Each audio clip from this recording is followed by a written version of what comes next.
वृंदावन में हुक्म चले, वृंदावन में हुक्म चले बरसाने वाली का। यहाँ किसका हुक्म चलता है?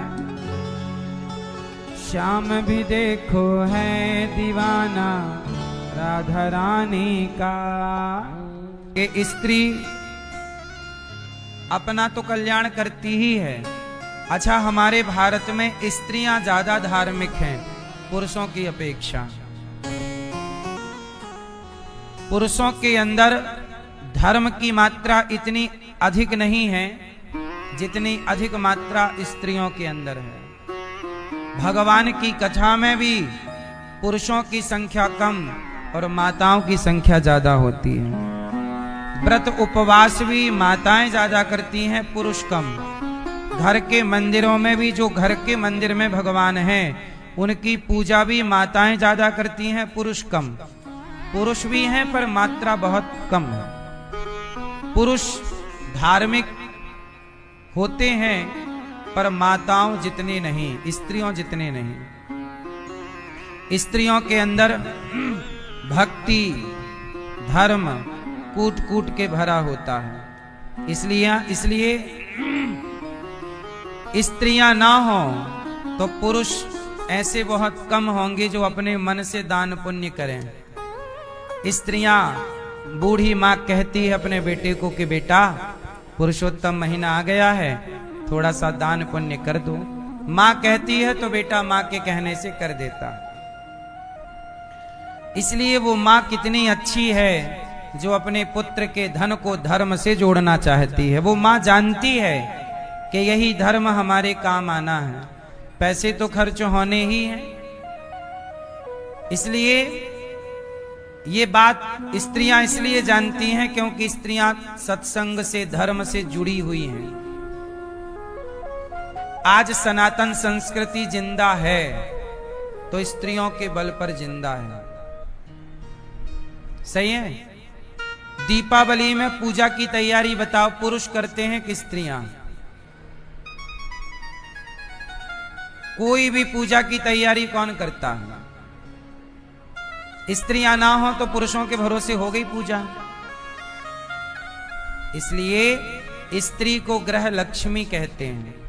इसलिए मैं पुरुषों से प्रार्थना करूंगा कि तुम भगवान की पूजा करो ना करो, धर्म को धारण करो, अच्छी बात है, पर अपनी नारी का, अपनी पत्नी का सम्मान जरूर करना, क्योंकि वही है जिसने तुम्हारे घर को स्वर्ग बना रखा है।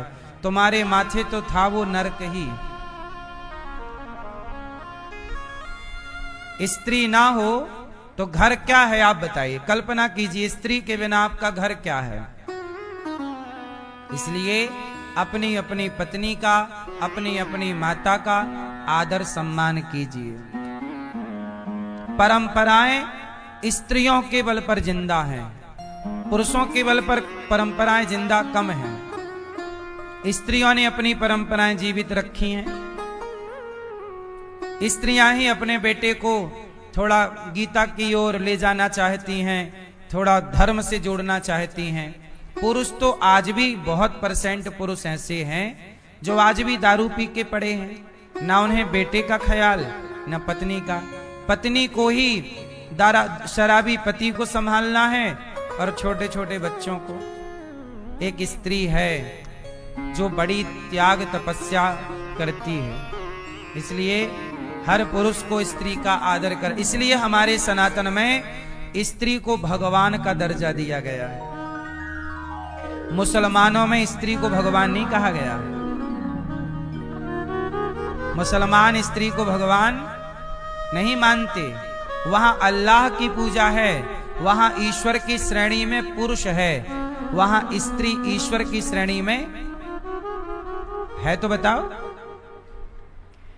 ईसाइयों में भी यीशु ईश्वर की श्रेणी में है, वहां स्त्रियां ईश्वर की श्रेणी में नहीं।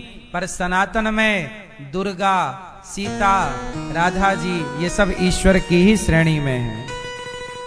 हमारे सनातन में पुरुष को भगवान नारायण पुरुष हैं, लेकिन नारायण अकेले नहीं है, लक्ष्मी के साथ। कृष्ण अकेले नहीं है, हमारे यहाँ नारी को भी पुरुष के समकक्ष रखा गया है, बराबर में। राधा, पहले राधा का नाम, बाद में कृष्ण का। पहले सीता का नाम, बाद में राम का। पहले लक्ष्मी का नाम, बाद में नारायण का। पहले मां भगवती है ना, गौरी का नाम, बाद में शंकर, गौरी शंकर। तो हमारे सनातन में स्त्री को भगवान के तुल्य, मतलब नारी के तपस्या को, नारी के योगदान को, नारी के त्याग को किसी ने समझा है इस धरती पर तो सनातनियों ने समझा है नारी को। और किसी मजहब पंथ के व्यक्ति ने नारी की इतनी कदर नहीं की। इसलिए मैं भारत की हिंदू बेटियों से कहता हूं कि हिंदुस्तान, हिंदुओं में नारी का जितना सम्मान है, अन्य तुम यदि सनातन को छोड़कर कहीं जाओगी, लव जिहादियों के हाथ लग जाओगी, तो मेरी बहनों वहां नारियों का सम्मान नहीं है। वहां नारी केवल भोग का सामान है, भोग की वस्तु है। जबकि हमारे यहाँ नारी को देवी कहा जाता है, हमारे यहाँ नारी को देवी कहा जाता है। इसलिए नारी का सम्मान हर पुरुष को करना चाहिए, क्योंकि नारी है। कहते हैं ना, नारी निंदा मत करो, नारी नर की खान, और नारी ने पैदा किए राम कृष्ण हनुमान। नारी ही है जिसने हनुमान जी को जन्म दिया, नारी ही है जिसके कारण प्रभु राम आए, प्रभु कृष्ण आए। नारी ना होती तो कृष्ण के आने का रास्ता क्या होता। इसलिए नारी के ही रास्ते से आप और हम सबका जन्म हुआ है। इसलिए नारी हर रूप में दिखाई पड़ती है, माता के, बहन के, पत्नी के, बेटी के, काली के, कामाख्या के, अनेक रूप हैं नारी के। इसलिए सनातन में राम का व्रत एक दिन का होता है, कृष्ण का व्रत एक दिन का होता है, पर माता रानी का व्रत 9 दिन का होता है। देवता की पूजा एक दिन की है और माता रानी की पूजा और 9 दिन भी साल में 2 बार, और रामनवमी साल में 1 बार, और कृष्ण जन्माष्टमी साल में, और शिवरात्रि साल में। पर माता जी के इतना आदर है नारी का। सनातन में ये बात आप स्त्रियों को भी समझना चाहिए कि हम सनातनी लोग आपको भगवान की तरह मानते हैं। इसलिए स्त्रियों का भी कर्तव्य है कि आप भी भगवान की तरह बने, आप भी उस मर्यादा का पालन करें। जब नारी किसी लड़के के साथ, एक लड़की भाग जाती है, जब एक माता अपने बेटे के होते हुए, पति के होते हुए पराये मर्द के संग भाग जाती है, तो नारी आपके इस व्यवहार से सम्मानित नहीं होती। ये नारी का अपमान है, नारी ऐसी नहीं होती। जब नारी अपने झाड़ियों में जब बच्चे फेंक के आ जाती है, तो इससे मां कलंकित होती है। आज तक सुना था कि पूत कपूत हो सकता है, पर माता कुमाता नहीं हो सकती, सुना था ना। लेकिन जब से झाड़ियों में बच्चे मिलने लग गए हैं, तब से बताओ मां भी कलंकित हो गई कि नहीं? बोलो हाँ। तो फिर मां का स्तर ऊंचा है, उसे ऊंचा ही रहने दो। इसलिए कहता हूं कि ये लिव इन इवन में रहना, शादी के पहले संबंध बनाना, ये सब इससे क्या होगा? आप अपने उस पूज्य स्तर से गिर के नीचे आ जाएंगे।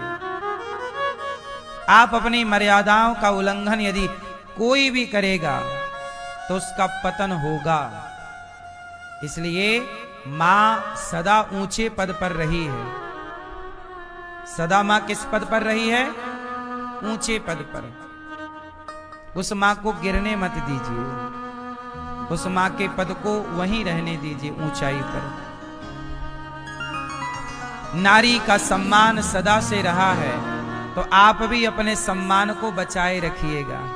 जब आप गलत रास्ता अपना लेंगे तो आपका भी सम्मान समाज में नष्ट हो जाएगा। हम सबकी जिम्मेदारी है, यदि आप हमारा सम्मान करते हैं, हमारी इज्जत करते हैं, तो हमें वही काम करने चाहिए जो सही है। क्योंकि यदि गलत काम हुए तो समाज का विश्वास है वो विश्वास टूट जाएगा। जैसे कोई साधु संत गलत काम कर लेते हैं, तो एक संत कोई गलत काम करता है तो सारे संतों को बदनामी का सामना करना पड़ता है। समाज की बातें सबको सुननी पड़ती हैं। एक ने गलत किया और सुनना सबको पड़ता है। ऐसे ही आप जहां हो उस मर्यादा को, उस गरिमा को आपको बनाए रखना है और बचाए रखना है। इसी से सनातन बचेगा। सब लोग अपने अपने गरिमा को बचाए रखें। पुरुष भी अपने गरिमा को बचाएं, स्त्रियां भी अपनी गरिमा को बचाएं। सबके लिए जो जो कर्तव्य सनातन में बताए हैं, अपने अपने कर्तव्य का पालन करें। अभी देखो महाभारत में मैं आज पढ़ रहा था कि जब पांडवों का विवाह हुआ द्रौपदी से, तो क्या हुआ था कि दुर्योधन ने पांडवों को मारने के लिए लाक्षागृह में आग लगा दी। तो पांडव वहां से निकल के बच गए, लेकिन वो गुप्त तरीके से रहे। पांडव मर गए, सब कौरवों को ऐसी सूचना मिली कि पांडव मर गए। यहां तक कि धृतराष्ट्र ने तो पांडवों की 13वीं भी कर दी। पांडवों की 13वीं भी हो गई। बड़ी खुशियां मनाई कौरवों ने, बड़ी खुशियां मनाई कौरवों ने कि पांडव मारे गए। लेकिन पांडवों ने अपने को गुप्त रखा, और जब द्रौपदी के साथ विवाह हुआ तब पांडव प्रकट हो गए। लोगों को लगा ना कि भाई कौन है ये, क्योंकि उस समय वो ब्राह्मण के रूप में थे, सब पहचान नहीं पाए। जब धनुष आप सब कहते हैं कि मछली की आंख में बाण मारा, मछली नहीं थी, महाभारत में लिखा है एक यंत्र लगाया गया था ऊपर, उसको धनुष उठा के भेदना था। तो अर्जुन ने भेद दिया, द्रौपदी से विवाह हो गया। अब जब पांडवों को पता लगा तो दुर्योधन बोला कि क्यों ना पांडवों में फूट डलवाई जाए। माद्री के 2 बेटे और कुंती के 3 बेटों में आपस में, याद रखिएगा, ये दुनिया दुर्योधन योजना बना रहा है कि पांडवों को आपस में लड़ाया जाए। दुनिया चाहती है फूट डालो, शासन करो। जब कर्ण से पूछा गया कि बताओ क्या करें, तब कर्ण ने कहा कि नहीं, उनमें आपस में फूट हो नहीं सकती। पांडवों में आपस में फूट, याद रखिएगा, जिन भाइयों में फूट हो सकती है उन भाइयों का नुकसान जरूर होगा। इसलिए कहता हूं कि जमाना कुछ भी बोले भड़काए, आप आपस को मजबूत रखिएगा। भाई भाई मिलके रहो। कौन कौन मिलके रहो? भाई भाई। अच्छा, आप कितने भैया हो? एक। आप कितने भैया हो? पीले 2 भैया। आप कितने भैया हो? 2 भैया। आप कितने भैया हो?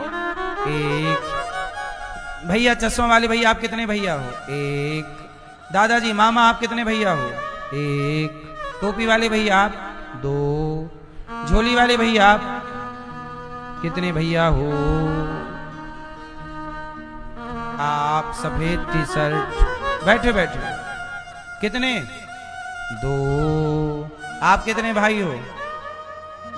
1 2 2 2 3 इतने कम काहे हो भाई?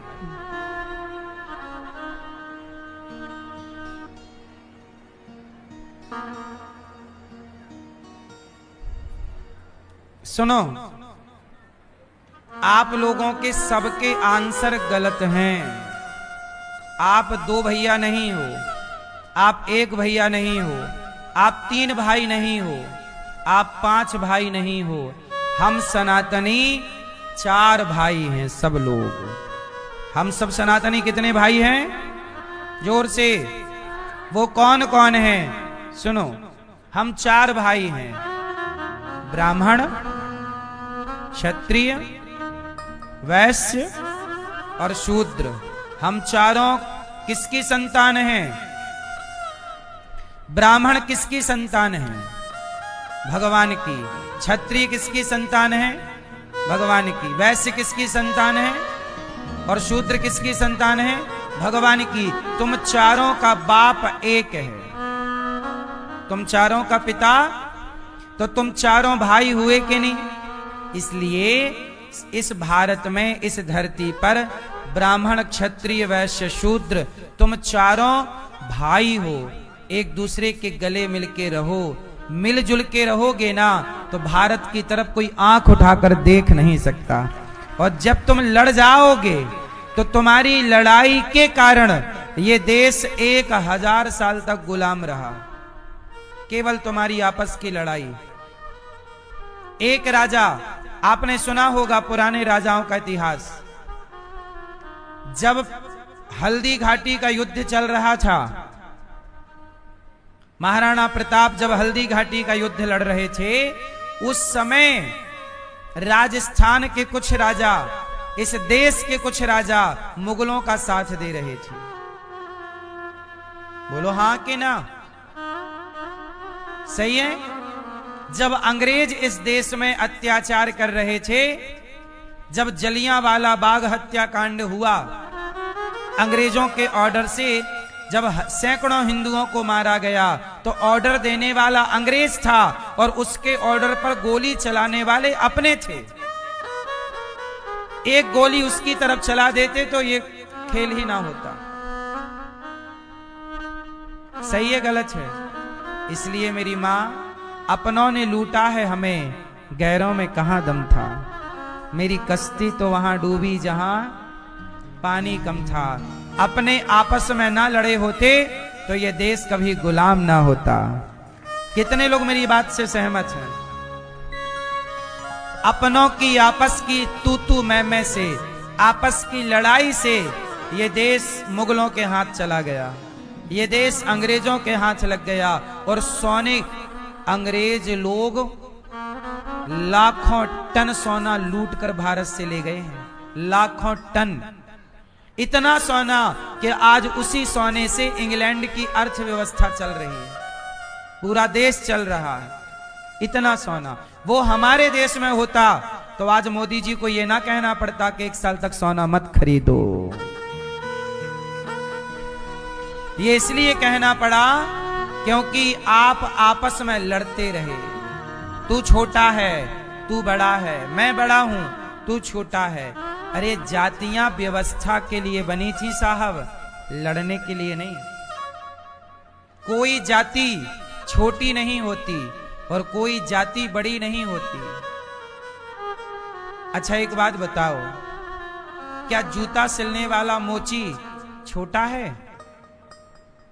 वो अपना काम कर रहा, छोटा कैसे हुआ? मैं अपना काम कर रहा हूं, बड़ा कैसे हुआ? सब अपने अपने काम कर रहे हैं, सब अपने अपने काम के मास्टर हैं।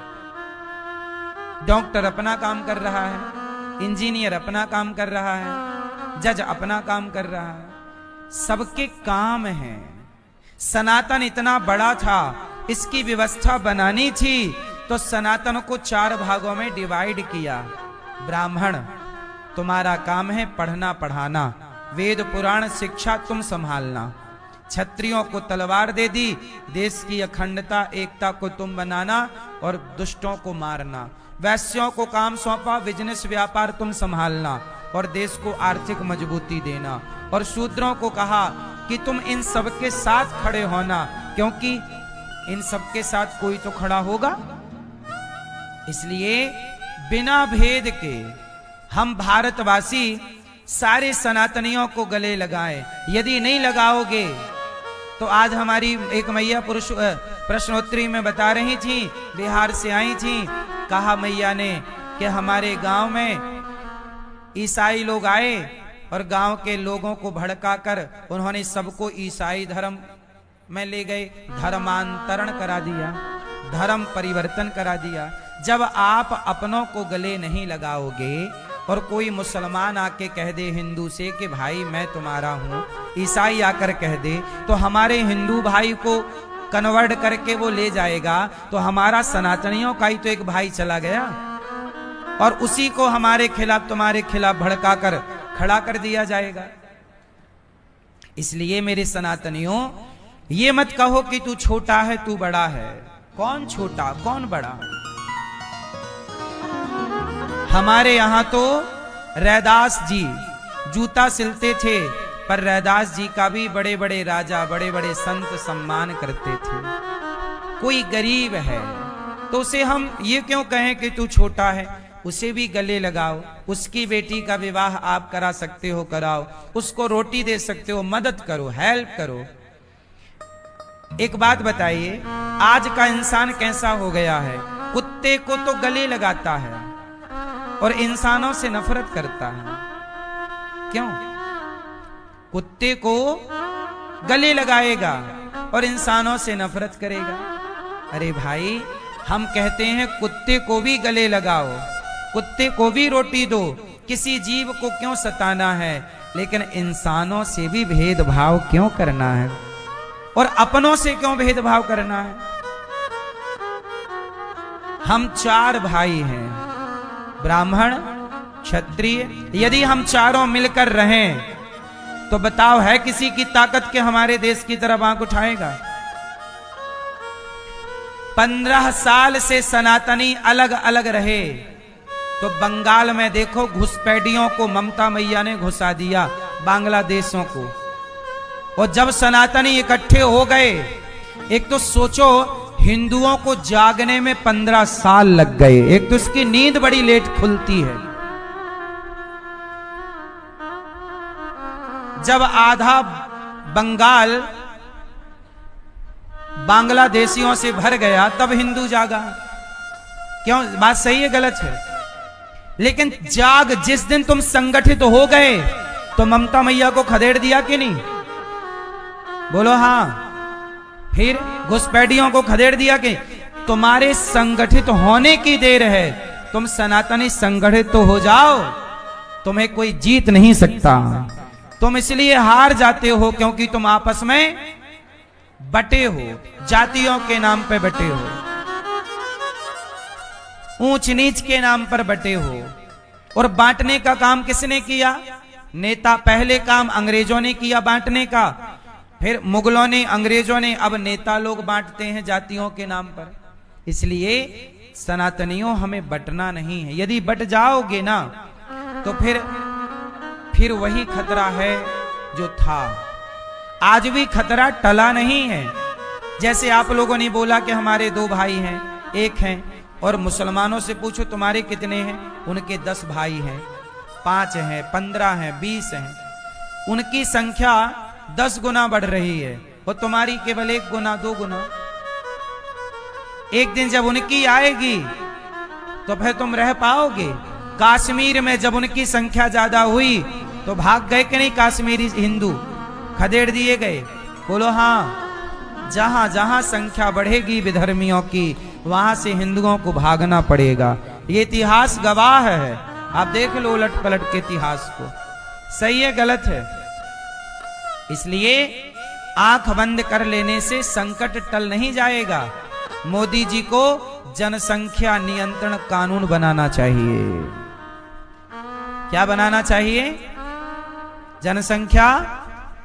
जनसंख्या को नियंत्रित करने की जरूरत है। सही है गलत है? इसलिए काम बहुत सारे बड़े बड़े बाकी हैं। मोदी जी, अभी टॉफी खाने का टाइम नहीं है, अभी जनसंख्या नियंत्रण कानून बनाने का टाइम है। सही है गलत है? सही है। अभी देश पर जो संकट है उसे टालने की जरूरत। अभी संकट है बढ़ती हुई विधर्मियों की जनसंख्या। सही गलत? इसलिए हमें आपस में लड़ना नहीं चाहिए। हम कितने भैया हैं? जोर से 4। तो आज से कितने लोग मेरी बात से सहमत होकर बिना भेदभाव, बिना छुआछूत के मैं सबको गले लगाऊंगा? तो क्या मैं छोटा हो जाऊंगा? और ये बात मैं केवल कह नहीं रहा, मेरी माँ गौरी गोपाल में हमारी 315 माताएं हैं। इन माताओं में कोई माता ब्राह्मण माता है, कोई क्षत्रिय माता, कोई वैश्य माता, कोई शूद्र माता, मोची भाई की भी माता मेरे पास है। मैं उनके भी पांव दबाकर वही सम्मान देता हूं जो सबके लिए। मैं भेद मिटा चुका तब ये बात कह रहा हूं। हमारे यहां माताओं में आज तक मैंने किसी माता से जात नहीं पूछी, सबकी सेवा करी है। गौरी गोपाल में रसोई बढ़ती है, बिना जात पूछे सबको भोजन मिलता है कि नहीं? एक लाइन में लगकर सब खाते हैं कि नहीं? कितने लोगों ने देखा है इस बात को? कोई भेद है? मैंने तो जातवाद की दीवारों को तोड़ दिया और जातियां बनी हैं व्यवस्था के लिए। जातियां किसके लिए हैं? व्यवस्था के लिए जातियां स्वीकार हैं, लड़ने के लिए जातियां स्वीकार नहीं हैं। ठीक है? किस किस को बात समझ में आई? क्या समझ में आया? जातियां क्यों बनी हैं? जातियां कैसे बनी हैं वो भी मैं आपको बताऊंगा। जिसने लोहे का काम शुरू किया उसे लोहार कहा गया। जिसने मिट्टी का काम किया उसे कुम्हार, कुंभ मतलब घड़ा, जो कुंभ मतलब घड़ा बनाने का काम करे उसे कुम्हार कहा गया। जो जूते का काम, चमड़े का काम करे उसे मोची कहा गया। तो यहां पर जो लकड़ी का काम करे उसे बढ़ई कहा गया। जो धोने का काम करे कपड़ा उसे धोबी कहा गया। जातियां काम के अनुसार बनती चली गई। तुम्हारा ये काम वो जाति, वो काम वो जाति। ये लड़ने के लिए थोड़ी बनी कि धोबी कपड़ा धोएगा तो तुम उसे ये मानो नहीं। उसे भाई उसका काम कर रहा है, उसको भी जरूरत पड़ेगी पानी की, रोटी की। आप मदद कर सकते हैं तो मदद कीजिए। ये थोड़ी कि भेद कर लेंगे। किसी से कोई भेद करने की जरूरत न। ये व्यवस्थाएं हैं भाई। मैं तो भेद की दीवार गिरा चुका हूं, मेरे पास कोई भेद नहीं है। आप बताओ भेद करना सही है? भेद करोगे तो ये सनातन बट जाएगा। अभी बटा ही है, और जहां बटोगे वहां पर मिट जाना होगा फिर। इसलिए जहां सुंदरकांड की एक चौपाई याद कर लो, जहां सुमति तहां संपत्ति नाना, जहां कुमति तहां विपत्ति निदाना। झाड़ू बनती है तिनकों से, झाड़ू बनती है तिनकों से, पर वो सारे तिनके जब एक हो जाते हैं तो कचरे को साफ कर देते हैं। और वही झाड़ू जब बिखर जाती है तो स्वयं कचरा बन जाती है। बिखरा हुआ समाज स्वयं कचरा है। और संगठित समाज आने वाले हर संकट को टालता रहेगा, कचरे को साफ करता रहेगा। इसलिए संगठित होकर आप राष्ट्र की सेवा में लगो। सही है ना मेरी मां? कि गलत हम बोल रहे हैं? तो आज से कितने लोग भेदभाव मिटाकर सबसे प्रेम, हमारे सनातनियों से प्रेम। क्या छोटा, क्या बड़ा, क्या ऊंचा, क्या नीचा। लोग कहते हैं कि जातियां ब्राह्मणों ने बनाई हैं। लोग कहते हैं कि जातियां, अरे ये बताओ जातियां ब्राह्मणों ने बनाई? आपको लगता है कि जातियां ब्राह्मणों ने बनाई हैं? अच्छा ये बताओ, ब्राह्मण कृष्ण की पूजा करते हैं कि नहीं? बोलो हाँ। तो बताओ, आज के हिसाब से बोलूं, वैसे भगवान की कोई जाति होती नहीं, फिर भी बताओ भगवान कृष्ण किस जाति के हैं? बोलो, यदुवंशी हैं? बोलो हाँ। यदि ब्राह्मणों ने जातियां बनाई होती तो भगवान को यादव क्यों कहा होता? भगवान को ब्राह्मण ना बता दिया होता कि कृष्ण भगवान है? यदि लोग कहते ना वेद पुराण तो पंडितों ने लिख दिए, पंडितों ने लिखे होते तो ब्राह्मण यादव की पूजा क्यों करता? ब्राह्मण क्षत्रिय राम की पूजा क्यों करते? बोलो हाँ। मंदिर किसके बनते हैं? या तो राम के या तो कृष्ण के, और दोनों ही ब्राह्मण नहीं हैं। भगवान की वैसे कोई जात नहीं होती, पर जो आज की बातें हैं उन पर मैं जरा देर के लिए बात कर रहा हूं कि ब्राह्मणों ने यदि सब बना लिया होता तो फिर पूजा जिनकी करते उनको भी ब्राह्मण होके यादव की पूजा क्यों? इसका मतलब ये हुआ कि ब्राह्मणों ने जातियां, ब्राह्मणों ने वेद पुराण नहीं, ये वेद, ये पुराण, ये जातियां, ये ईश्वर की व्यवस्था है। ये किसी व्यक्ति की व्यवस्था, ये किसी इंसान की व्यवस्था। ब्राह्मण भी उसी एक व्यवस्था का हिस्सा है। क्षत्रिय वैश्य शूद्र उसी व्यवस्था का हिस्सा है। सोचो, ब्राह्मण यदि ये सब करता तो रावण पंडित था ब्राह्मण, लेकिन उस ब्राह्मण के पुतले जल रहे हैं। आज तक किसी ब्राह्मण ने विरोध नहीं किया कि रावण के पुतले क्यों जलाते हो, वो तो ब्राह्मण था। ब्राह्मणों का अपमान नहीं। ब्राह्मण निष्पक्ष होकर समाज की निष्पक्ष भाव से समाज को जोड़ने का, समाज की सेवा का काम ब्राह्मण करता है। अब देखो, ये दास अनिरुद्ध ही है। मैं ही आपको बता रहा हूं कि ब्राह्मण क्षत्रिय वैश्य शूद्र हम चारों भाई हैं। अब बताओ, मैं जोड़ने की बात कर रहा हूं कि नहीं? ब्राह्मण का काम सदा से समाज को जोड़ने का रहा है। तोड़ने का काम तो नेता करते हैं, नहीं करते। और बदनाम बेचारे ब्राह्मण हो जाते हैं, आपस में लड़ाते हैं। जय भीम का नाम लेकर के कुछ भीम भक्त जो हैं हमारे भाई, वो ब्राह्मणों को गालियां देते हैं कि ब्राह्मणों ने ये किया। अरे ब्राह्मणों ने तो, एक ब्राह्मण ने ही अंबेडकर जी को अपना नाम दिया था। भीमराव अंबेडकर जी का अंबेडकर नाम किसने दिया? अंबेडकर ब्राह्मण सरनेम है, अंबेडकर ब्राह्मण सरनेम है। एक ब्राह्मण ने ही देखा कि ये भीम नाम का लड़का अच्छा पढ़ता है, बेटा आज से तू मेरे नाम से जाना जाएगा। अंबेडकर सरनेम अपना दे दिया। और एक ब्राह्मण ने देखा कि अंबेडकर बहुत योग्य हैं, तो अंबेडकर जी से एक ब्राह्मण ने अपनी बेटी का विवाह कर दिया। अंबेडकर जी की 2 पत्नियां हैं, उन 2 पत्नियों में एक पत्नी अंबेडकर जी की ब्राह्मण है। क्यों दिया?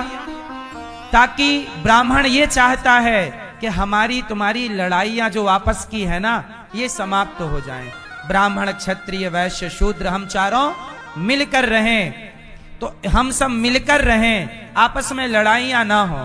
इस बात को ध्यान में रखकर किसी ब्राह्मण ने अपनी बेटी सविता, अंबेडकर जी की पत्नी का नाम था सविता बाई, उनसे विवाह किया अपनी बेटी। अब बताओ, जब एक ब्राह्मण अंबेडकर जी से विवाह करता है अपनी बेटी का, तो ब्राह्मण जोड़ना चाह रहा है कि तोड़ना?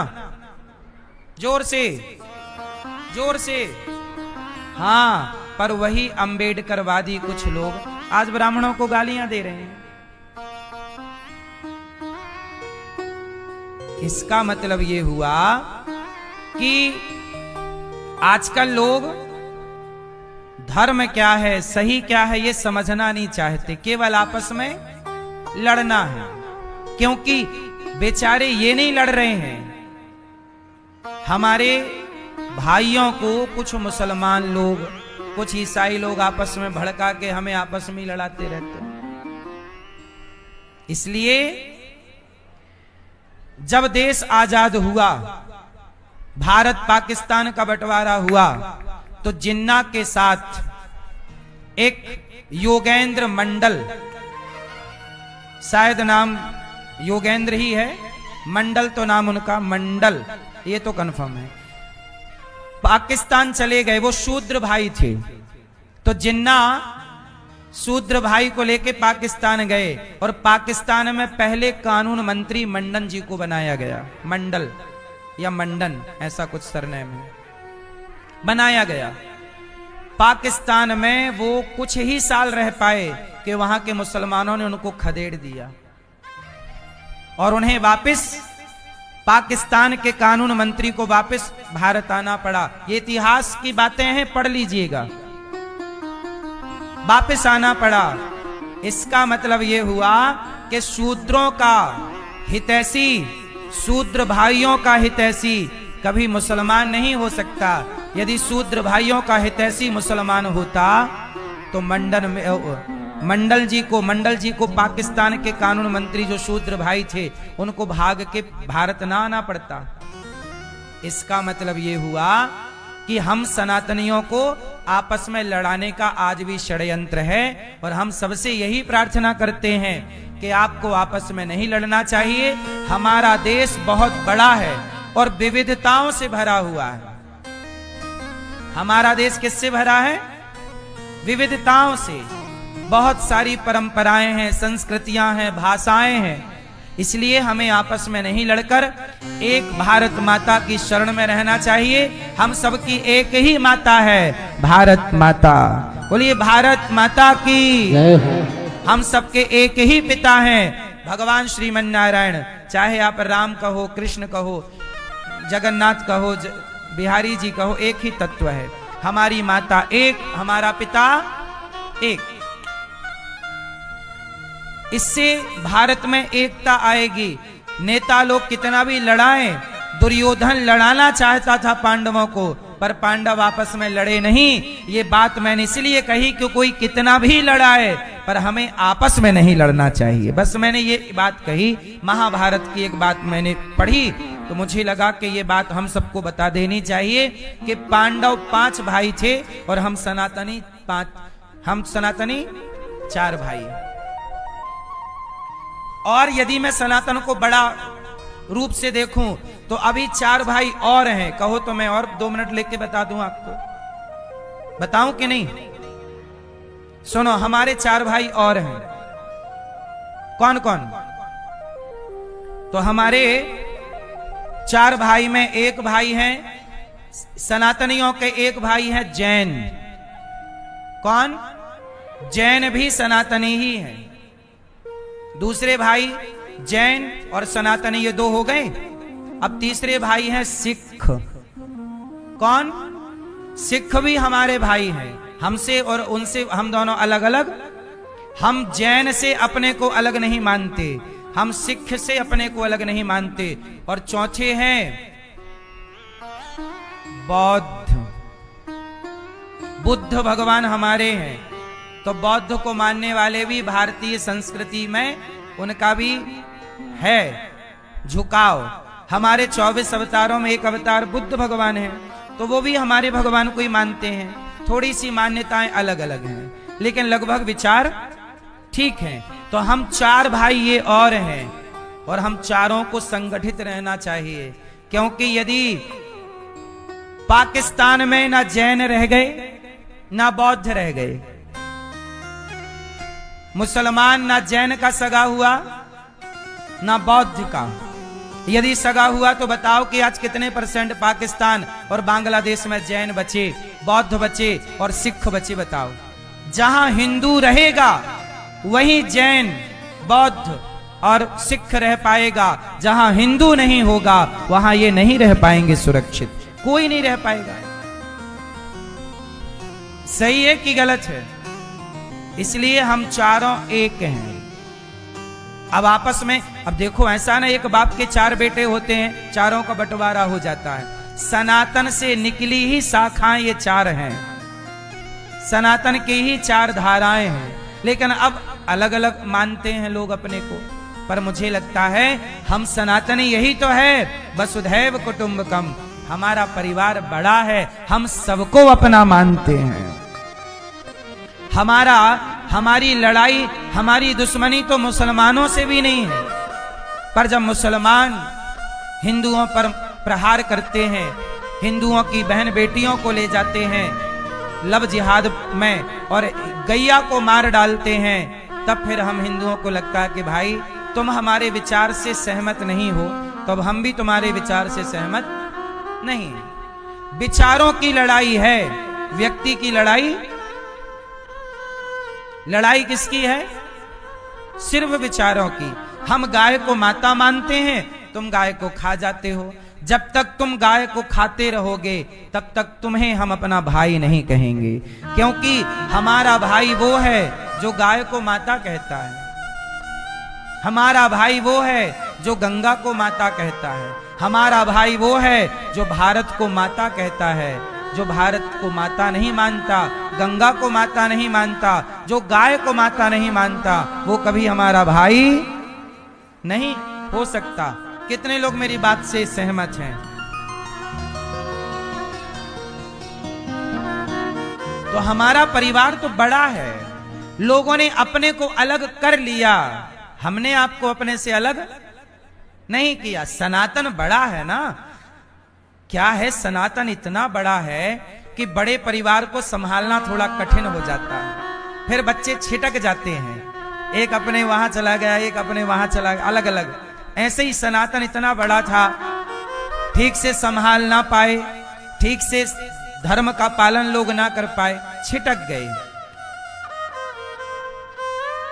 भाई मुसलमान भी कहां से निकला है? मुसलमान भी भगवान के घर से पैदा नहीं होते। मुसलमान भी धरती पे जब आते हैं तब हिंदू रहते हैं, बाद में फिर काट करके उन्हें बना दिया जाता है। सही है गलत है? तो धरती पर सबको भगवान ने हिंदू ही बनाया है, फिर काट छांट करके लोग छेड़छाड़ करके अपने अपने हिसाब से बनाते रहते हैं। ये बात सही है कि गलत है? फिर तो ईश्वर तो सबको सनातनी, इसलिए सनातन सबसे प्राचीन है। सनातन सबसे प्राचीन है। मुसलमानों के अभी 1400 साल भये हैं लगभग। ईसाइयों के अभी 2000 साल हुए हैं, आए लॉन्च हुए। किसी धर्म का देख लो, उसका भी इतना ही होगा, कोई 1800 साल पहले, कोई 2000 साल। सनातन तो जब से सूरज, जब से चंद्रमा, जब से समुद्र का नाम ही हिंद महासागर है। समुद्र का नाम क्या है? हिंद महासागर। हमारे सनातन में, ये सनातन कितना पुराना? 8 लाख साल पुराना तो राम सेतु है। दुनिया क्या बताएगी हमें? 8 लाख साल पुराना क्या है? राम सेतु। 5 साढ़े 5 हजार साल पुरानी द्वारिका है, जो पानी के अंदर डूबी, मिल गई। तुम्हारे अवशेष 2000 साल पुराने हैं, 3000 साल पुराने हैं। हमारे अवशेष तो लाखों साल पुराने। तुम हमें क्या बताओगे कि हम बंदर की संतान हैं? हमें क्या बताएंगे डार्विन के हम बंदर की संतान हैं? हम ऋषि मुनियों की संतान हैं भाई। हमें क्यों तुम बरगला रहे हो कि हम बंदरों की संतान हैं? सनातनी श्रेष्ठ विचार वाली परंपरा है, ऋषि मुनियों की परंपरा है। जब दुनिया में कुछ नहीं था तब सनातनियों के पास टेक्नोलॉजी थी। रावण सीता मां को चुरा के ले गया, तब भी विमान थे। पर हम लोगों को लगा कि प्रकृति खतरे में चली जाएगी, इसलिए ऋषि मुनियों ने फिर नए आविष्कार करने बंद कर दिए, क्योंकि लोग उनका मिसयूज करते। अच्छा, महाभारत में, अच्छा ये बताओ, टीवी, आप लोगों ने टीवी को देखा? टीवी का आविष्कार कब हुआ? लगभग 100 साल पहले, और मोटा मोटा 200 साल मान लो, और मान लो चलो 300-400 साल, जबकि इतना पुराना ये आविष्कार नहीं है। लेकिन एक बात बताओ, जब अच्छा ये बताओ, महाभारत कितने साल पहले हुआ था? जोर से 5000 साल पहले, 5500 साल। 5000 साल पहले भी जब महाभारत चल रहा था तो आंखों देखा हाल बताओ, महाभारत का कौन किसे सुना रहा था? संजय सुना रहे थे किसे? धृतराष्ट्र को। इसका मतलब लाइव प्रसारण तब भी चल रहा था। तो आप कैसे कह सकते हैं कि उस जमाने में टेक्नोलॉजी नहीं थी? तब ना आंखों देखा हाल। हां, पर वो चीजें कम थीं। वो चीजें कम थी। आज घर घर टीवी है, पहले एक ही था। वेद व्यास जी ने केवल वो डिवाइस बना दी कि भाई तुम देखते रहना। और जब टीवी थी तो कैमरा भी रहा होगा, क्योंकि वहां शूट चल रहा और यहां लाइव चल रहा। इलेक्ट्रिसिटी भी रही होगी, बिजली भी रही होगी, बोलो हाँ। तो कुल मिला के आविष्कार आज के हैं, ऐसा नहीं। आप ऐसा आजकल क्या है, आप लोग पढ़ते नहीं हैं। चलो अब मैं आपको महाभारत जब पढ़ोगे सब कुछ मिलेगा। बंदूक, तोप, ये तोप ये बंदूक कोई आज की नहीं है, पहले भी महाभारत में का जिक्र है, मैं आपको लिखा हुआ बता सकता हूं। आजकल नाव चलती है यंत्र वाली, मोनी लगा देते तो भाग जाती है नाव। ऐसी पांडव जब लाक्षागृह से निकले तो विदुर जी ने उनको यंत्र वाली नाव, यंत्र वहां शब्द आया है, मैं पढ़ता हूं इसलिए बता रहा हूं। आप पढ़ेंगे तो आपको भी एक्चुअली क्या है कि हम लोग अपने धर्म ग्रंथ को पढ़ते नहीं, तो हमें लगा ये सब चीजें अभी की हैं, प्राचीनता हम समझ नहीं पाए। यंत्र आज का नहीं है, यंत्र तब भी थे, टेक्नोलॉजी आज की नहीं है।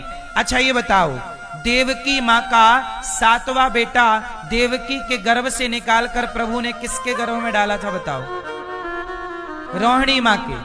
आजकल का मेडिकल साइंस यही करता है, एक स्त्री का गर्भ निकाल के दूसरे में डाल देता। जो विज्ञान आज कर पा रहा है, यही काम 5000 साल पहले हमारे ऋषियों ने किया है। कोई नई खोज नहीं कर रहे हो आप।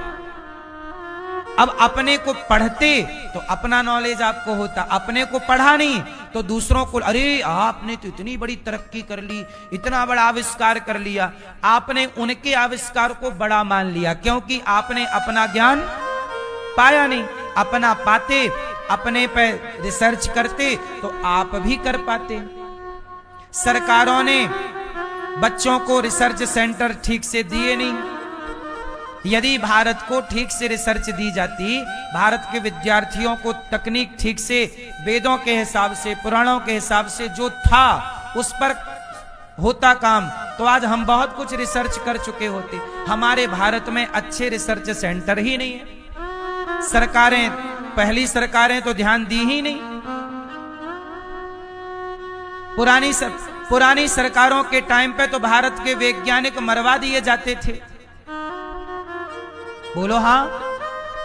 फिर तो जब आप अपने वैज्ञानिकों को मरवा डालोगे तो भाई फिर तो सारा आविष्कार अमेरिका करके देगा, क्योंकि अपनों को तो आपने मरवा दिया। आपको ये बात पता है कि नहीं कि पुराने वैज्ञानिकों को जिन्होंने अच्छे आविष्कार किए उनको मरवा दिया गया था? ये बात सुनते हो कि नहीं आप लोग? अब जब मार डालोगे तो भाई साहब फिर होगा क्या? फिर तो यही भारत को ये पढ़ाया गया कि भारत में तो कुछ नहीं है, भारत में कोई आविष्कार नहीं। अरे किया था, सरकारों ने मरवा दिया, पुरानी सरकारों ने। अब तो वर्तमान सरकार थोड़ा इसरो को आगे बढ़ा रही है। बताओ, इसके पहले इसरो को जानता कौन था? भारत की है ना इसरो, इसरो ही नाम है। इसके वर्तमान मोदी जी से पहले इसरो को कौन जानता था बताओ? जब मोदी जी ने बताया चंद्रयान 2 लॉन्च हुआ, चंद्रयान लॉन्च हुआ, तब हम लोगों ने जाना कि यार ये इसरो है, ये भी हमारे यहाँ चल रहा है, टेक्नोलॉजी हमारे पास भी है। इसके पहले तो नहीं जाना कोई। क्यों?